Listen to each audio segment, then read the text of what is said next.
मुंबई, वो शहर जो कभी थमता नहीं, लेकिन इसी तेज रफ्तार शहर में एक ऐसी घटना सामने आई जिसने सवाल खड़े कर दिए हैं। क्या आसान और सस्ती यात्रा का वादा करने वाली बाइक टैक्सी सेवाएं जानलेवा जोखिम बनती जा रही हैं? नमस्कार, मैं हूं पूर्णिमा शुक्ला और आप देख रहे हैं हमारी आज की स्पेशल रिपोर्ट, सुरक्षा की अनदेखी। ताजा जानकारी के मुताबिक एक दर्दनाक हादसे में संजना गुप्ता गंभीर रूप से घायल हो गई और इसी सिलसिले से जुड़ी एक दूसरी घटना ने पूरे शहर को झकझोर दिया, जहां मुलुंड की 49 वर्षीय शुभांगी मगरे की दुखद मौत हो गई।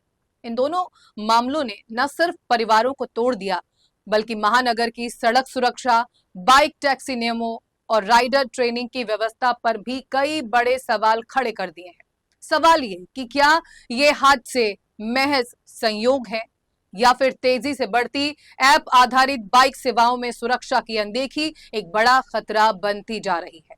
जानकारी के मुताबिक संजना गुप्ता मुंबई में अपने सपनों को साकार करने आई थी।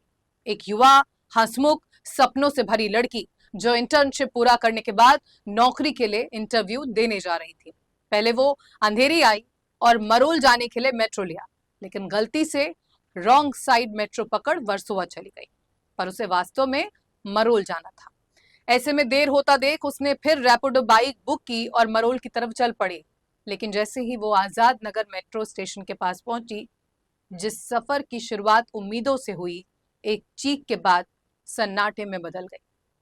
मुंबई में प्राथमिक उपचार के बाद वो अपने घर पुणे चली गई और वहां उसका इलाज चल रहा है। एक छोटा सा ऑपरेशन भी उसे कराना पड़ा और दाढ़ी पर कुछ टांके भी लगे। कहा जा रहा है कि उसका जॉ फ्रैक्चर हुआ है।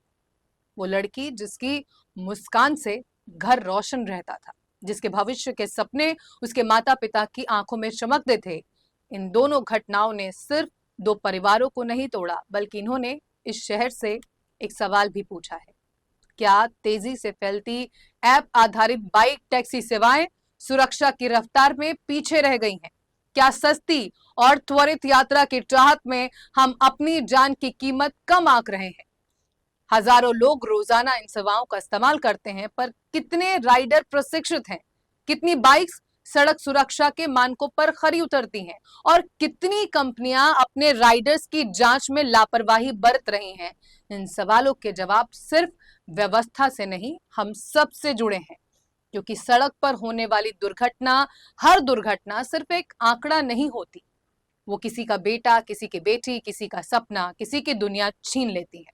ऐसे में रह जाता है तो सिर्फ दर्द और यादें, जिसके सहारे पीड़ित परिवार अपनी बाकी की जिंदगी घुट घुट के गुजारता है, लेकिन कंपनियां तो आगे आसमान छूती चली जाती। शुभांगी मगरे के केस में रैपिडो कैप्टन भी घायल हो गया था। इस मामले में रश ड्राइविंग का मामला भी दर्ज किया गया है। बाद में जांच में पाया गया कि कैप्टन ने कंपनी को अपनी एक्टिवा स्कूटर की डिटेल्स दी थी, लेकिन पैसेंजर्स को वो अपनी बाइक से ले जाता था। ये भी कंपनी और बाइक टैक्सी रूल के खिलाफ पाया गया। मामले में कोई गिरफ्तारी नहीं हुई और न ही कंपनी ने कोई जिम्मेदारी ली।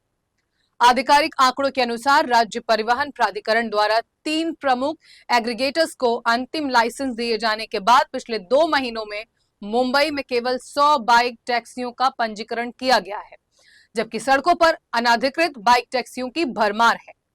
पिछले महीने 5 नवंबर को जब संजना गुप्ता के साथ रैपिडो बाइक का एक्सीडेंट हुआ, तब किसी को कुछ पता नहीं चला।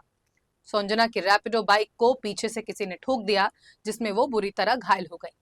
लेकिन करीब 1 महीने के बाद रिकवर हुई संजना ने जब मीडिया को अपनी आप बीती सुनाई, तब एक बार फिर से रैपिडो बाइक की असुरक्षित सवारी ने एक नई बहस छेड़ दी है।